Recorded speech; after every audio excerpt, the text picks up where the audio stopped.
Thank you for joining us this evening for our webinar series. If you've missed any of our past webinars, you can watch them on our YouTube page. If you have any questions throughout the webinar, we will be holding them until the end, but you can submit them at any time via the Q&A icon at the bottom of your screen.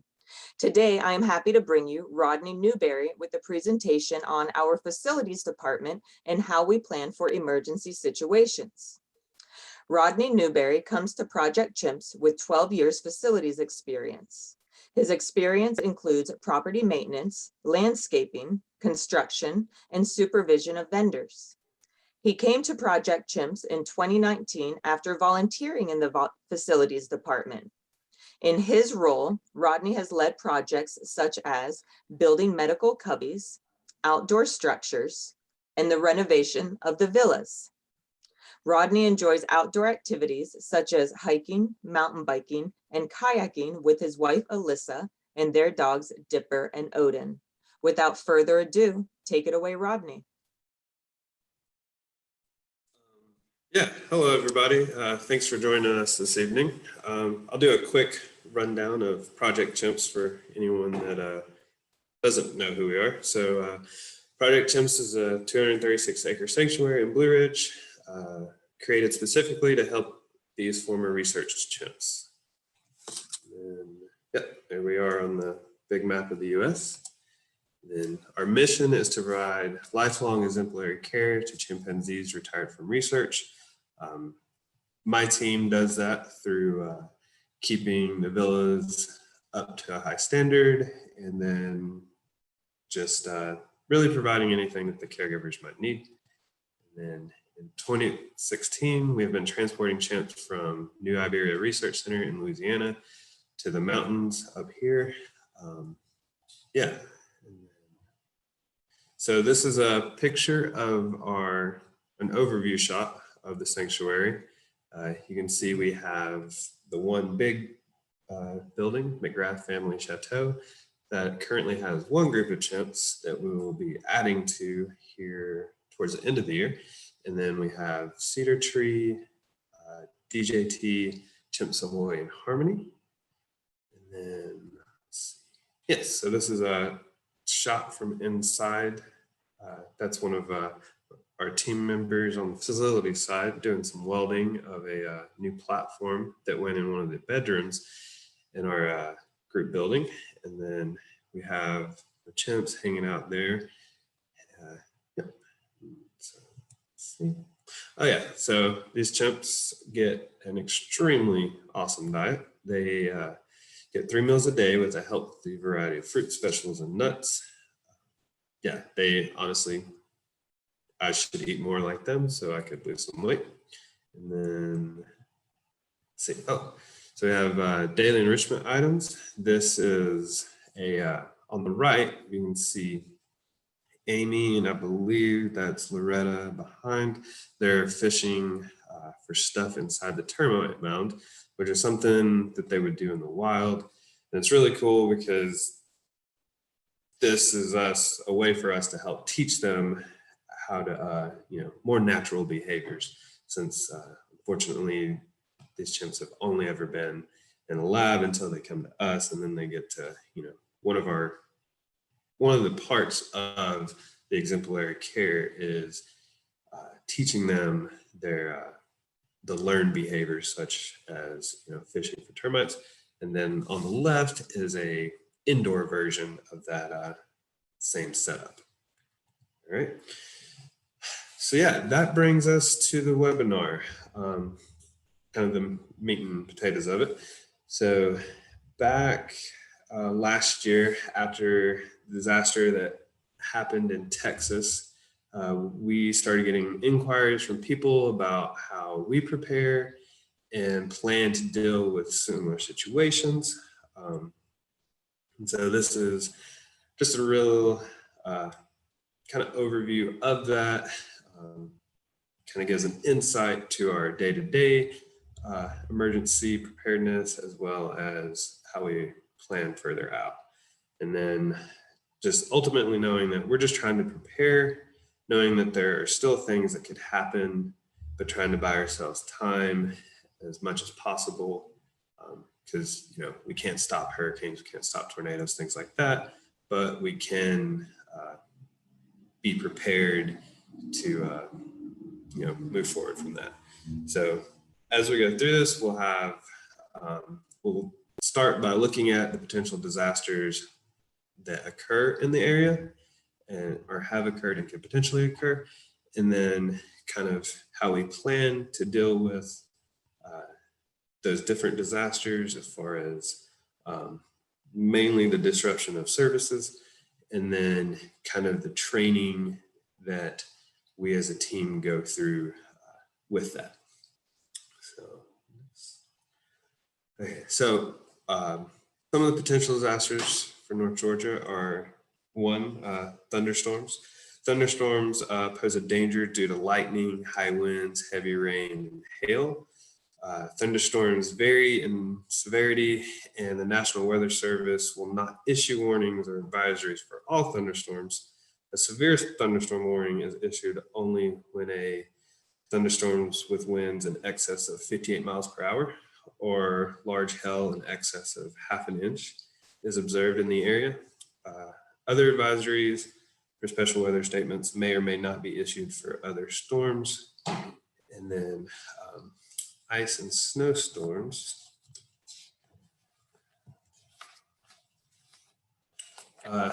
Those are considered severe winter weather for us. And so severe winter weather, such as heavy snowfall or ice storms, may disrupt our operations by restricting roads.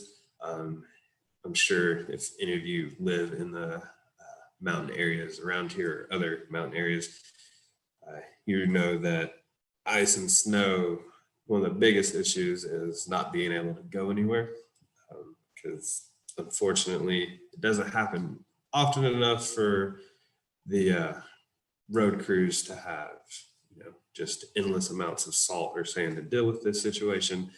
But yeah, so that's an issue. And then with power lines and such, that is another issue that is posed by snowstorms. We had quite a few small snows early this year and late last year, and thankfully we were able to, we were prepared for those. And then let's see, other disasters for the area include wildfires and flooding. Wildfires don't actually happen that often, but when they do, they can be pretty serious. This picture on the left is actually from a fire that happened, I believe that was April. Yeah, that was in April. And that is a piece of property that is adjacent to Project Chimps. And myself, my wife, and another team member, Lucas, were here after hours and were actually able to help keep that fire at bay until emergency personnel were able to come. Thankfully, the chimps weren't in danger, and we'll talk further about how we prepare for that situation. And then flooding is another thing that happens here. It's not per se a direct concern for the chimp's safety. These others can be of concern for the chimp safety. The flooding, the way our habitat is set up, doesn't affect them as far as safety, but what it does affect is our ability to be able to get to the sanctuary. So that's really where flooding comes in. And then some of our team live in areas that are on the floodplain, so they have to be cautious of that. So let's see. So those are the potential disasters that could happen. And those were natural disasters. I didn't cover COVID because I'm sure all of you are tired of COVID. So that's another webinar for another day. So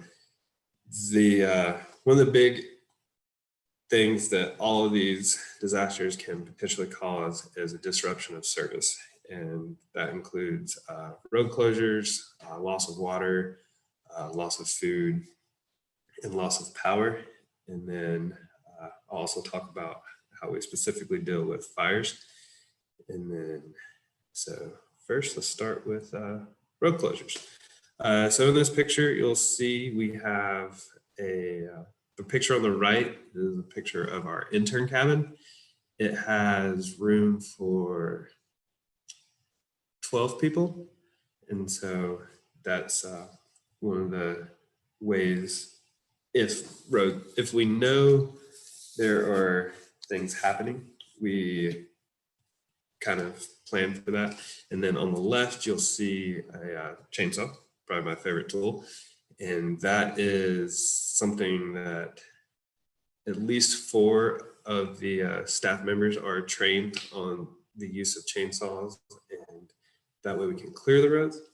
And so going back to the disruption and services, Project Chimps will maintain a constant state of preparedness in the event of disruption of access or critical services to the sanctuary. And we have 1 employee fully able and trained in chimpanzee care and basic facility operation that resides on property at all times. And then we also have another person that's just specifically for facilities. They're married, so that worked out quite nice. And then so road closures, we have 2 main points of access to Project Chimps. And that helps us out a lot, because if the main highway getting here, if it is closed, there's a couple of back roads that we can take to get here. But thankfully, every time, whether it's snowed or there's been trees down, the road department does a really great job of clearing the main highway. And then that just leaves the back access roads. And so we usually plan out, modern day, you can kind of see when storms are coming and things like that. And so if we know ahead of time that, hey, there's a good chance that the roads are going to be closed, and we look at the safety of the care staff, number one, to, if the roads are going to be bad, we don't want them going home and risking, wrecking. And so that's where this cabin comes in. And then we'll keep a small team of people here and then send everyone else home early, that before the weather gets really bad. And so that is one of the main things with the road closures.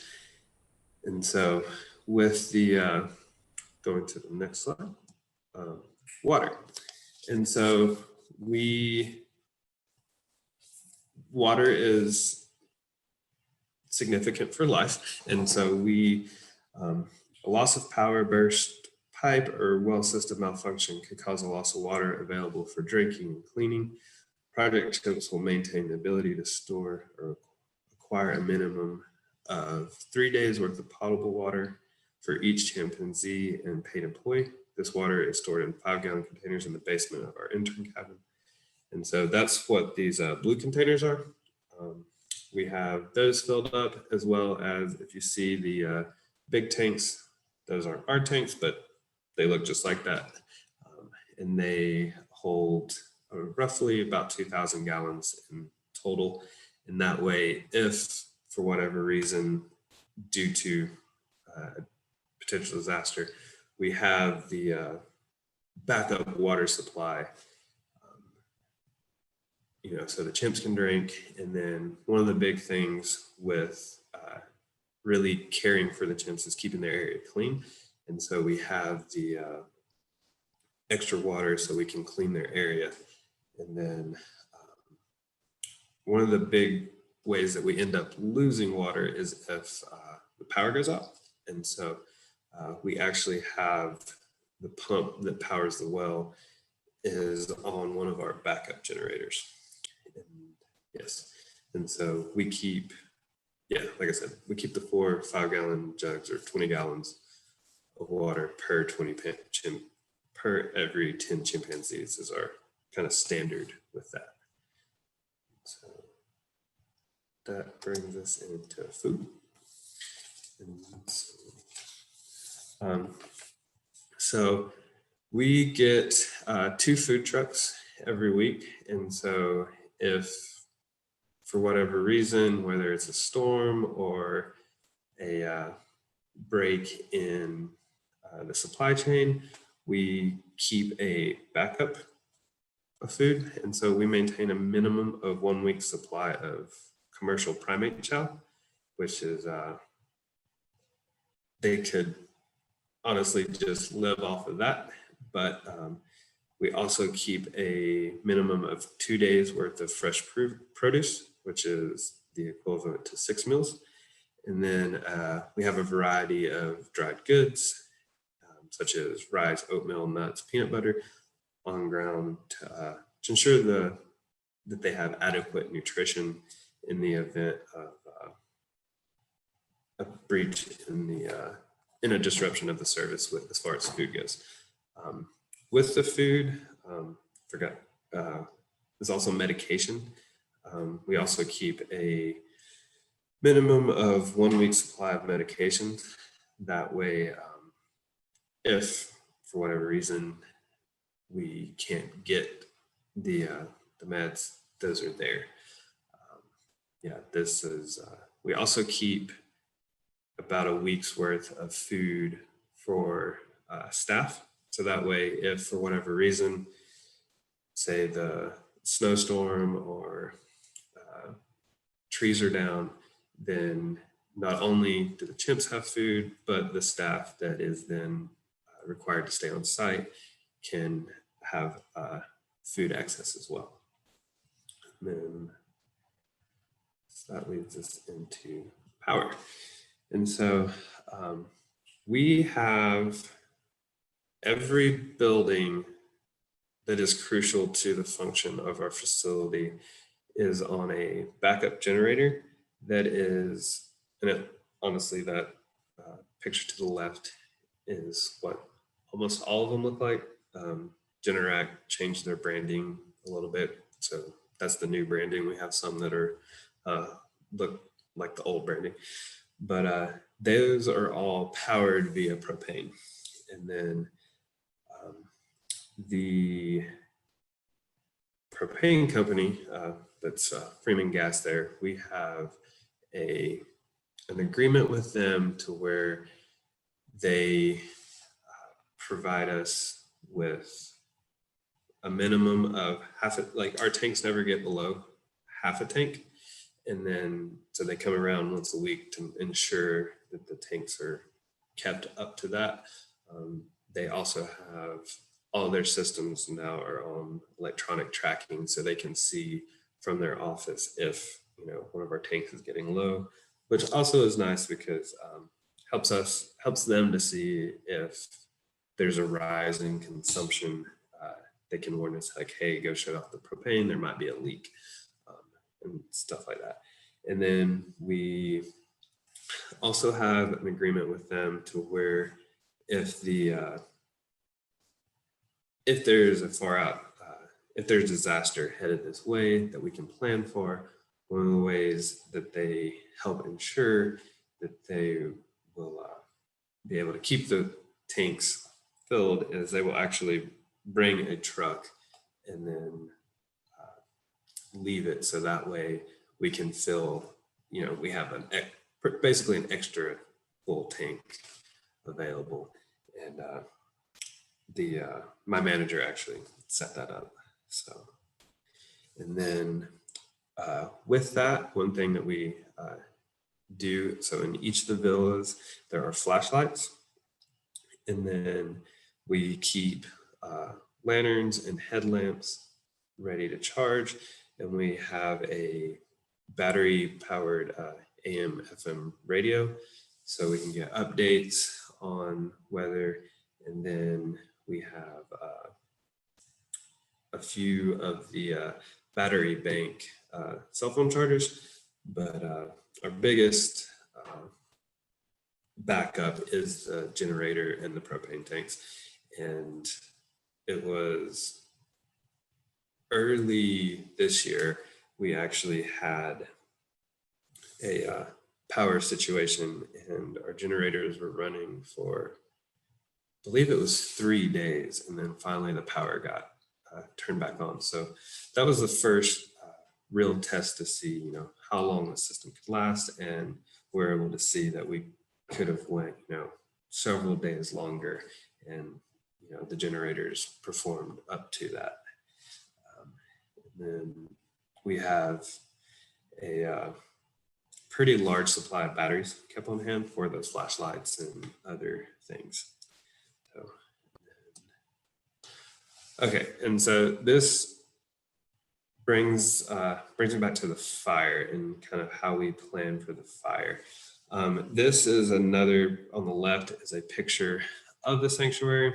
And so you can see that we have one, you can almost see both. Okay, so we have two fire break roads before a fire would potentially get to the Chimps if a wildfire came from, say, a neighboring property. And then we have the fire extinguishers are in every building. So if, you know, a fire happens in the building, we are prepared for that. But the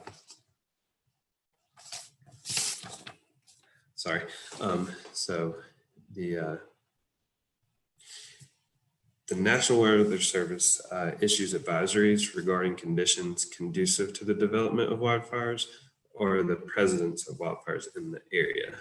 And this is, I'm sure y'all have seen the Smokey the Bear signs that have fire warning. And then, so if that is the case, if it is high, we tend to not do things such as grinding, welding, things like that on the facility side that cause sparks and then could, you know, emit fire. So that's one of the main ways we plan around that is keeping track of where the fire danger is at. Thankfully, we live in Georgia, and you know, humidity is almost always relatively pretty high, but we have gone through some droughts where that becomes more of a concern. Yeah, so we one of the ways we mitigate that. And then another way is this this picture doesn't show it too well, but we keep all of the trees and everything trimmed back, and then we try to do our best to keep underbrush and things like that picked up. And then we're part of a FireWise program with the Forest Service, and they work with us to develop kind of controlled burn plans and things like that, just to help maintain and keep the fires under control if they were to break out. And then let's see. Okay, so training. So we have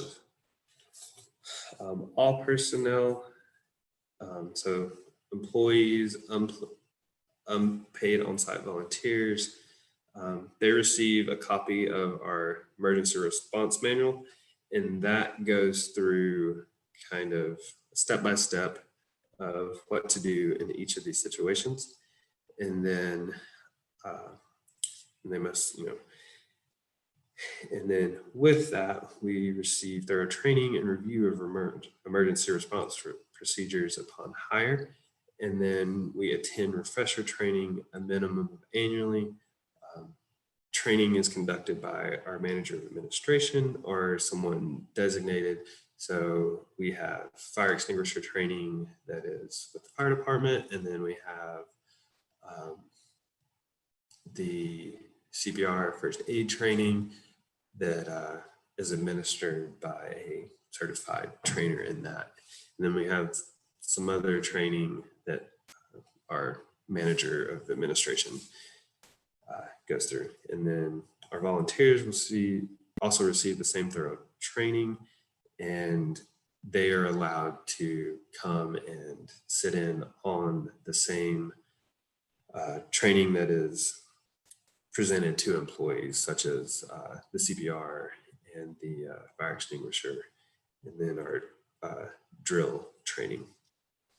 And then, so all the majority of emergency situations will have a response coordinated by a designated emergency response coordinator. So our ERC is the person that is in charge every day, that will oversee how we go about handling emergency situations, and then they are who everyone reports to if they see a potential thing occurring.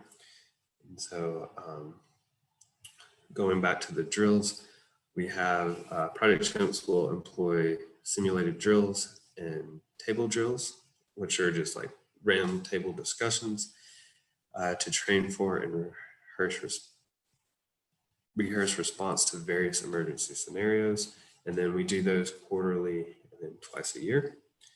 On quarterly for the simulated, and then twice a year for the round table discussions. And then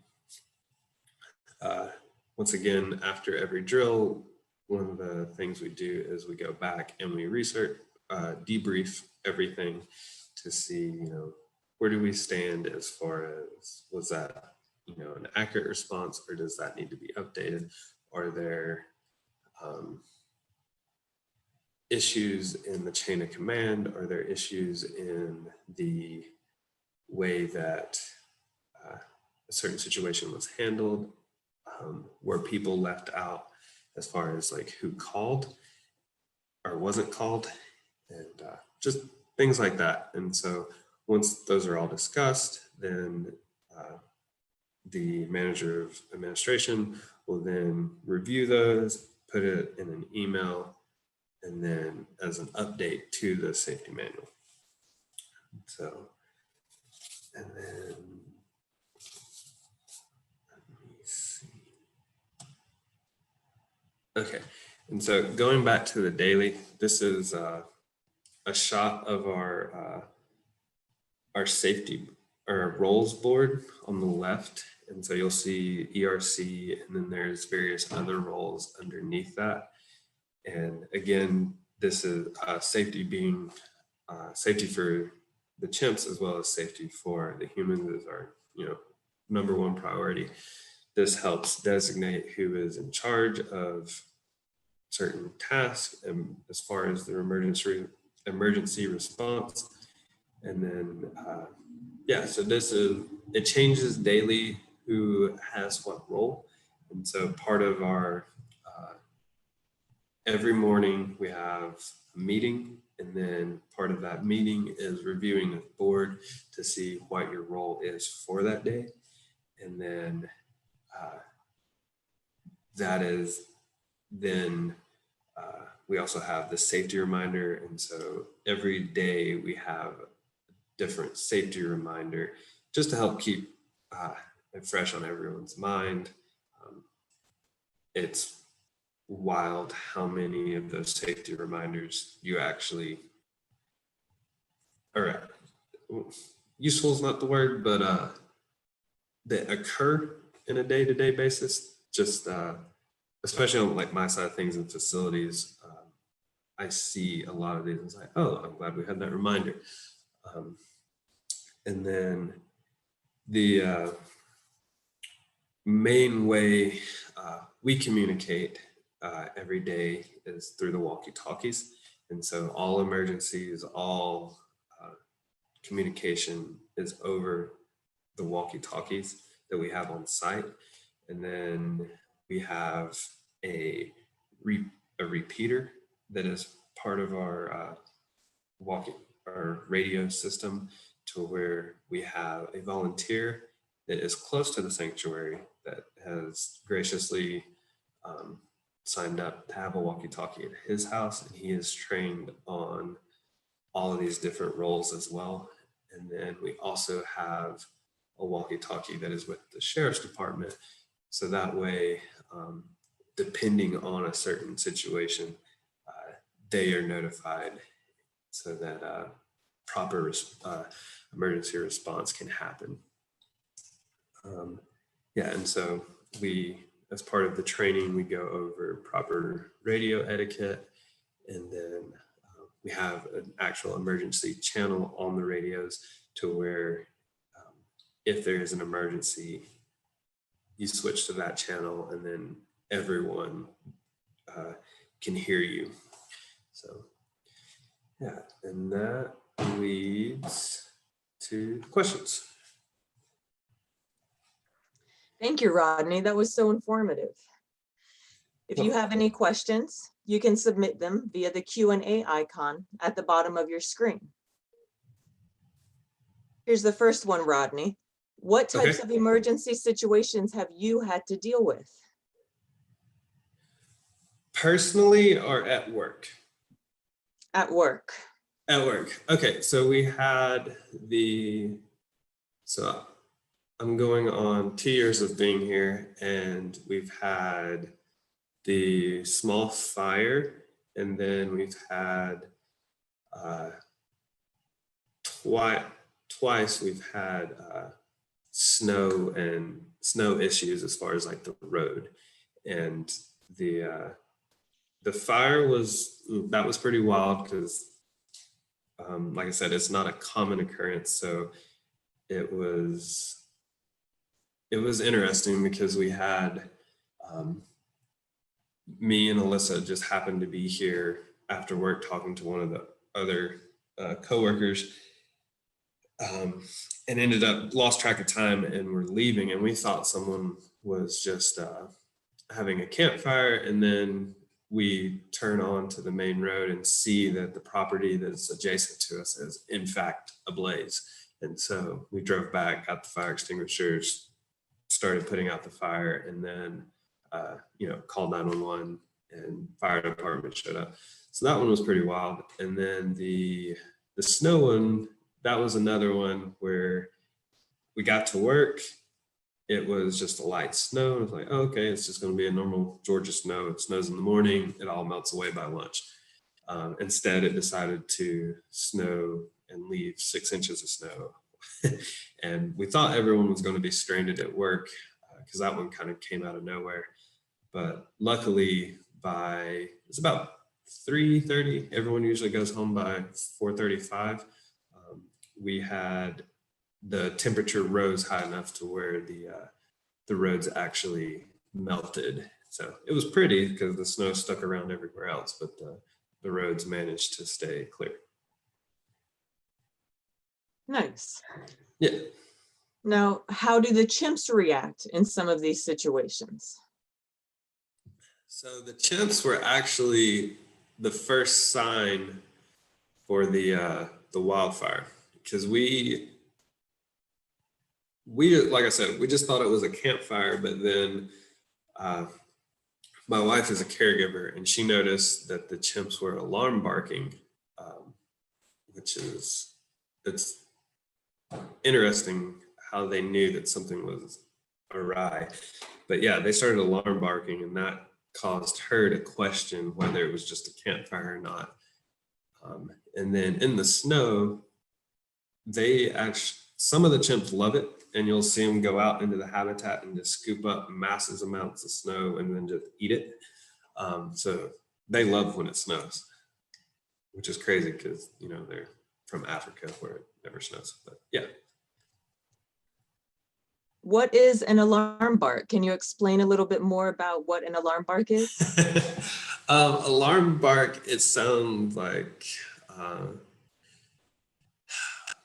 to think, I don't even know if I can do this. Go for it. Give us a demo. It's more of like a whoa, whoa, like it's excited. I'm trying to think. It's not like a dog bark. It's more of a, yeah, that was the best I got. It's like a heightened, yeah, I'm not really, I'm sorry. No problem, no problem. But that's great. It's yeah, letting everybody else know that there's something going on, that there was something of concern. Well, this has been great, Rodney. Super informative. That's it for the questions for now. If anybody else does think of any questions, you can always email us your questions at events@projectchimps.org. Thank you so much for joining us for our webinar series. You can find more information about us on our website. And if you have any questions, you can shoot us an email at events@projectchimps.org. You can catch us October 21st at 5 p.m. for our next webinar, and you can watch all of our past webinars on our YouTube channel. Until then, thank you for your continued support of the Chimps. We couldn't do it without you.